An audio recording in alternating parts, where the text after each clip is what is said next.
midi 6 sur Europe 1. La fin de l'été approche, même si on ne le remarque pas à la météo. Le temps pour nous de faire un premier bilan de la saison touristique.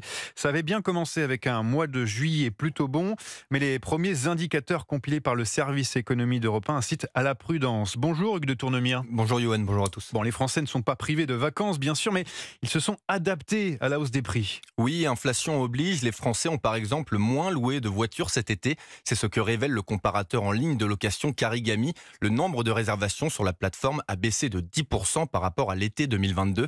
Les Français ont donc changé de comportement, explique Pierre Feistauer, responsable du développement de Carigami. Les gens se reportent sur des solutions de proximité. Donc, au lieu de prendre l'avion pour aller en Corse, ils restent sur le continent et ils utilisent leur véhicule personnel pour y aller. Donc, le tourisme est le même, l'envie de partir est la même, mais on cherche des solutions économiques les unes après les autres. Ce sont d'ailleurs les premiers échos des acteurs du tourisme en Corse. Il y a eu moins de touristes cet été sur l'île. Autre indicateur qui nous vient cette fois de l'entreprise SumUp, elle fournit les boîtiers de paiement à de plus en plus de petits commerçants.